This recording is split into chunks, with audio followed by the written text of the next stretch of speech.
as a young sub-lieutenant, I was involved with Sri Lanka operations. Defenses have to be proactive and aligned to the technological advancement that we are making today. To an authorized person, or you encrypt it, keep it in encrypted form, and even the accessibility, you can think about biometric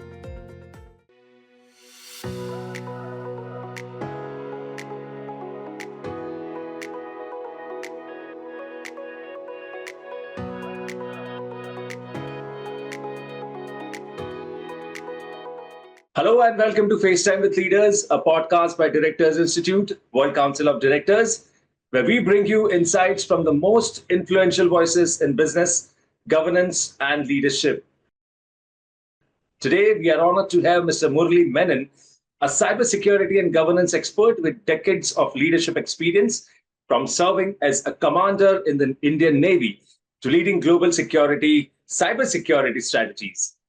He has been instrumental in securing organizations, shaping governance frameworks, and driving digital resilience in an era where trust defines success. Beyond his technical expertise, he is a strong advocate for sustainability, CSR, and leadership development, having led 40 plus impactful initiatives and trained global teams in risk and compliance. His unique blend of military precision, corporate leadership, and technological foresight makes him one of the most influential voices in cybersecurity and governance today. Whether you are an aspiring executive, a business leader, or someone passionate about security and compliance, this conversation is packed with invaluable insights. So, let's get started. Mr. Menon, welcome to FaceTime with Leaders. It's a pleasure to have you here. Thank you very much for inviting me for this session. Appreciate the opportunity with FaceTime Leaders being featured. Thank you. Great to hear that, sir. So to kick things off, Mr. Menon, your career is nothing short of extraordinary. From serving as a commander in the Indian Navy to leading global cybersecurity and governance initiatives. But let's step away from the titles for a moment. If you had to tell your career journey as a story, one filled with defining moments, unexpected challenges, and key lessons, how would you begin? My earlier days started in a place called Nagpur. Most of you must be aware about the city. The schooling, etc., in Kendriya Vidyalaya, and followed by college education in the same city. But what inspired me to join the armed forces was, one is the National Cadet Corps. I spent 2 years in the armored wing of the National Cadet Corps in school, and 4 years in Air Squadron, National Cadet Corps. And the second inspiration was one of my uncle who was on board INS Vikrant, and he was a war veteran of Goa operation of 1961 and 1971 Indo-Pak War. This made me to enter into the Indian Navy because he was wearing a naval uniform, and I subsequently appeared for the UPSC exam and cleared for the Navy, and that's how I became a commander. Subsequently, after more than 22 and a half years of service. During this journey, I think it was extremely challenging, I would say. The moment I got commissioned in 1985 as a young sub-lieutenant, I was involved with Sri Lanka operations, which was called as Operation Pavan. And I continued there in that operation for, I think, 3 to 4 years. And thereafter, I was also involved in Operation Leech, anti-poaching activity in Andaman Nicobar Islands with help from Army. as I was commanding a ship there, and thereafter Operations Kargil, which everybody knows, when I was in the planning side of naval headquarters. During this tenure, I had commanded two naval ships, a prestigious one, uh, and also won Best Ship Award for for the ship that I commanded. During the 22 years of my service to nation, I was commended and awarded citation by the Chief of Naval Staff as well as Flag Officer Commanding Chief Western Naval Command. I did several appointments, like instructional appointments in the training establishments, staff appointments in Naval Headquarters and Western Naval Command, and also commanded two ships, as I mentioned earlier. The transition from there to the civil world was not a big challenge because certain ingredients were already there in me from the services. I took over as the Chief Information Security Officer for the IT multinational headquartered at France, and implemented the information security management system for the entire company. That was the first time in 2008 and 9. Thereafter, I performed various roles in the company as for the India as well as India, Middle East, Africa, as well as global delivery centers uh, for India, Philippines, uh, uh, Poland, Romania, and so on. And during the course in the company, I was also awarded on several occasions many accolades, as well as I've been awarded in the industry forum as well for being the best implementer for cybersecurity and so on. So after gaining so much of experience, I also decided to mentor people. Okay, so my own team as well as some other who wanted guidance, etc. Whether it is towards joining the forces or for the cybersecurity area. In parallel, I also developed interest in sustainability and corporate social responsibility, and that I've been diligently doing for last 4 years. Several projects we have done for the social development, education and healthcare, women empowerment, etc., which gives a lot of satisfaction when you see smile on those people who are the needy in our nation. And it's one of the contribution to the nation building. First of all, Mr. Menon, salute to the service you have did to the nation and keeping us safe. Thank you. And what an incredible journey. Truly, truly. It's fascinating to see how leadership skills evolve across different fields. Yeah. So, continuing our conversation, Mr. Menon, transitioning from the disciplined, high stakes environment of the Indian Navy to leading security and crisis management on a global scale is no small feat. We all know that. The military instills a unique mindset, one that strives on resilience, strategic thinking, and unwavering leadership under pressure. So, looking back, what are the most powerful leadership principles from your Navy days that still shape the way you lead today? Yes, very good question that you have asked me. One thing that you learn in the armed forces and you require that to get implemented everywhere in your life is commitment. Okay. Once you plan certain things and you decide to implement, then that is a commitment, okay, which you have to fulfill, which I learned from the armed forces. And uh, several such things we have implemented in the company as well. We have faced several challenges in the company, like acquisition, mergers, split, then merger, and so on. So all these during this activities, it is the leadership traits or principle, you can say, that help me to drive through the entire situations, and also dealing with customers, which is another ball game. Yeah, and to win a project or a business for the company requires all these skills which I mentioned, whether it is discipline, whether it is commitment, whether it is adaptability or honesty, loyalty, whatever you name it. Yeah.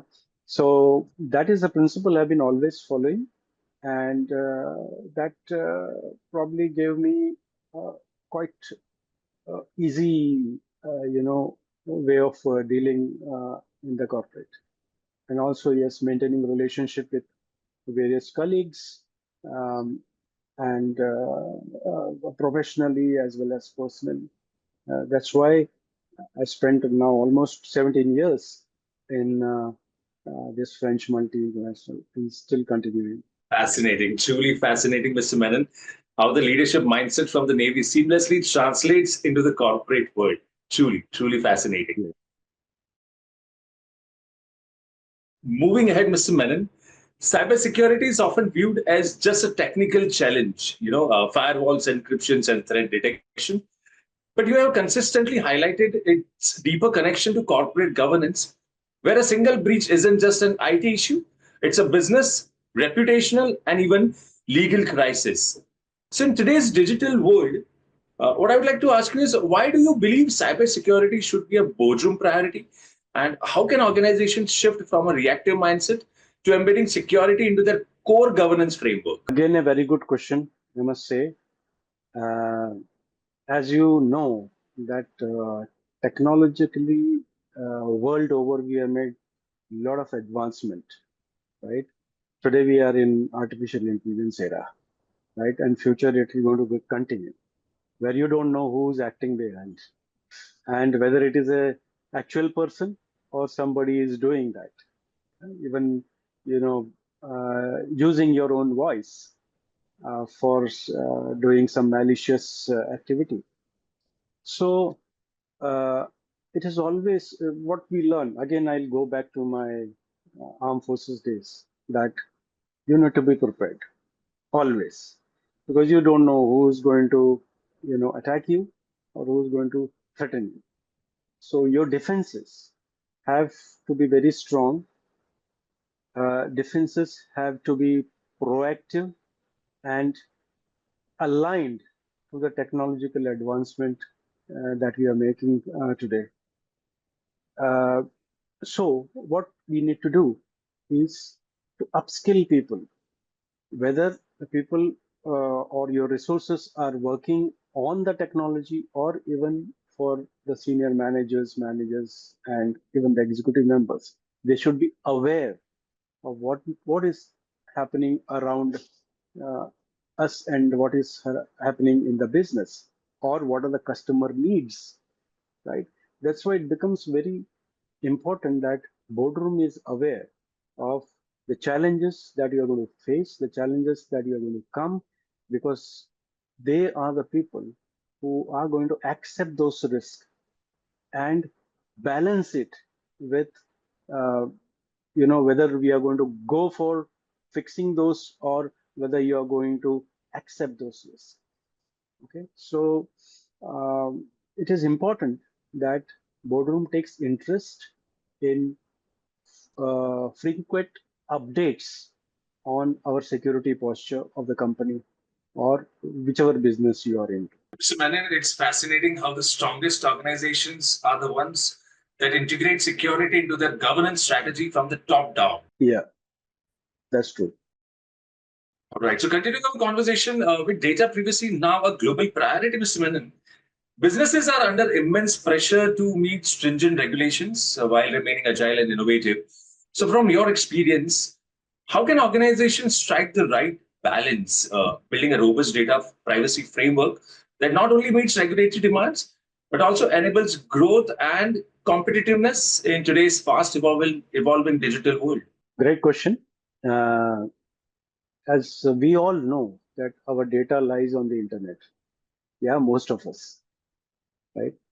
And it is something like mouse and a cat chase. Okay, we have to give the data if you have to be digital.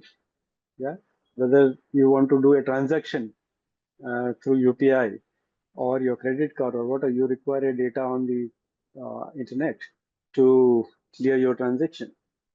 But at the same time, you need to safeguard those data, right? So it is not only the responsibility of us as individual to protect the data, but those who are managing those data, at whether it is bank, whether it is any government agency, income tax, or whichever department you talk about, we need to protect this data.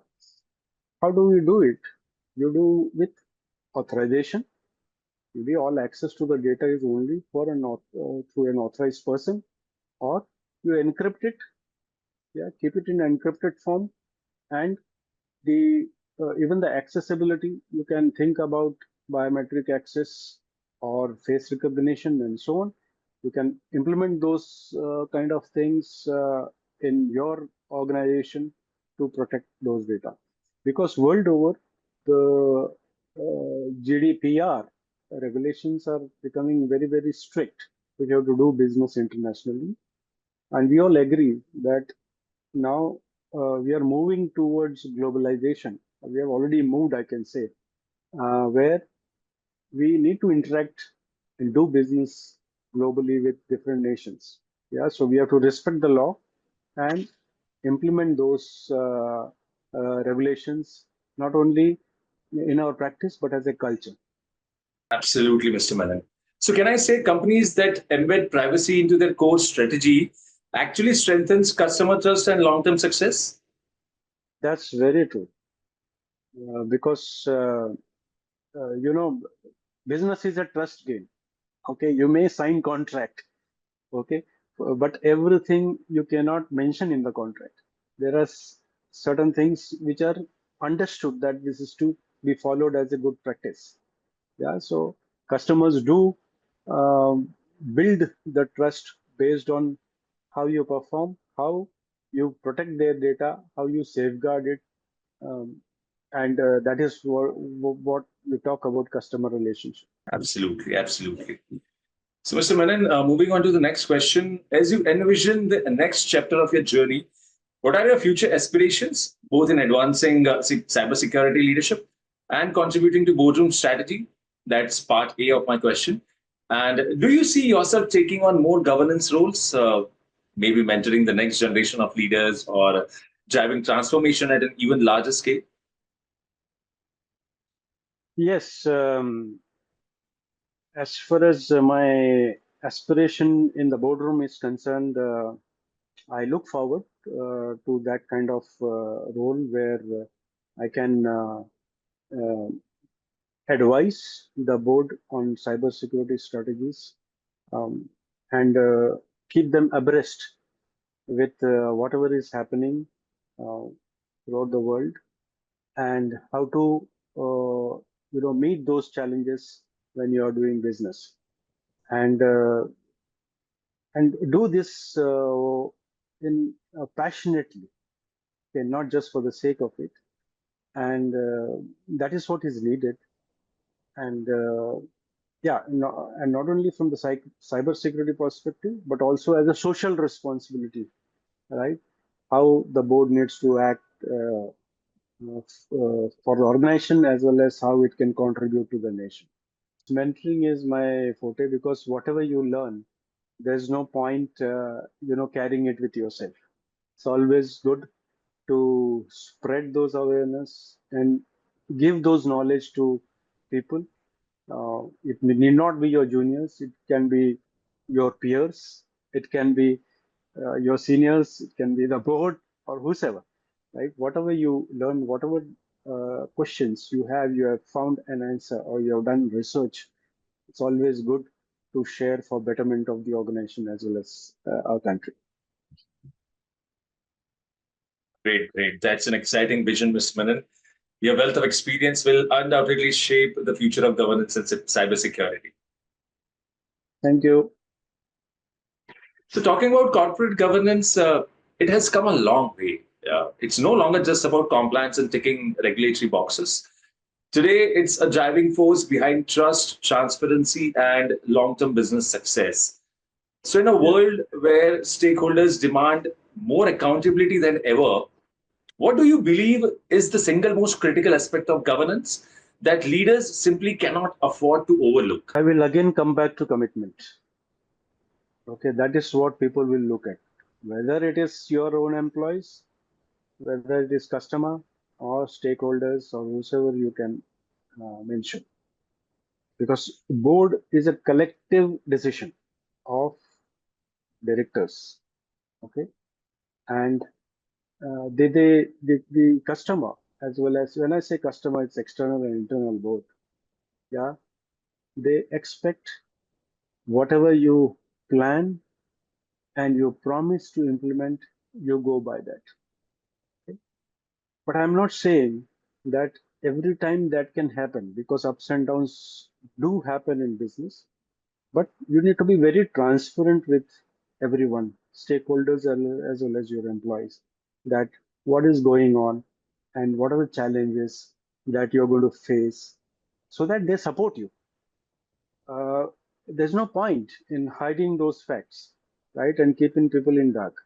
Always good to present it and show that how you're going to, mitigate those. Yeah, that gives people who are listening to you a confidence that yes, this we can rely on this board that it will deliver. Such an important point, Mr. Menon. Commitment is the key to success. And true governance isn't just about policies, it's about shaping the very Yeah, foundation of trust in leadership, right? absolutely. Great, great. So that brings us to the last question of the podcast. And Mr. Menon, joining Directors Institute must have been a strategic decision in your journey. So, what inspired you to become a part of it? And how has the experience enhanced your perspective on corporate governance, leadership, and boardroom decision making? Yes, very great question again. Uh, Director Institute is a new area for me, okay, to be very frank. But since now I have spent almost 39 years of my service, whether it is in armed forces or whether it is in corporate. But throughout this, I've been in a leadership role. Okay, so it is almost like in ingredient of my day-to-day activity. Yeah, that automatically comes in, and I feel that if I can contribute to an organization or to country itself, yeah, in some way with my ideas, my innovations which I think about, or the 39 years of experience what I learned, right? If I can contribute it by with certain strategies that can help. Why not? And this is the best opportunity to do that, and being part of board of directors to advise them and uh, tell them about the importance of various aspects like the adaptability, or you talk about commitment, because I've seen many company go bankrupt because of certain failures on their part. It may not be only a mistake. Okay, mistake can always be overcome with various measures. But when you make a mistake, you try to hide the facts. Yeah, uh, at various levels. We don't know at which level it can happen. So those kind of things to correctly advise the board at right time, and so that they can take proactive measures to fix those. I've been in the auditing role for many years of cybersecurity audits, information security audit, also um, sustainability audits, etc. So this experience will be quite useful for the board of directors. Great, Mr. Menon. Great to see how structured governance training sharpens even the most seasoned leaders like you. Yes, true. So let me tell you, Mr. Menon, what an insightful conversation we had today. Your journey from the Navy to leading global cybersecurity and governance has been nothing short of inspiring. So thank you so much for joining in. You too, sir. Thank you so much for sharing those insights and wisdom with us and with our audiences. And to our audiences, if there is one key takeaway from today's discussion, it's that leadership is not just about expertise. No, not at all. It's about foresight, adaptability, and an unwavering commitment, quote unquote, to trust and resilience. So let's keep the conversation going. Connect with us at Directors Institute. Share your thoughts and continue exploring how governance and leadership shape the future. And of course, don't forget to tune in for the next episode of FaceTime with Leaders for more insights from the world's top executives. Until next time, lead with integrity, innovate with confidence, and make an impact. Thank you so much. Have a nice time.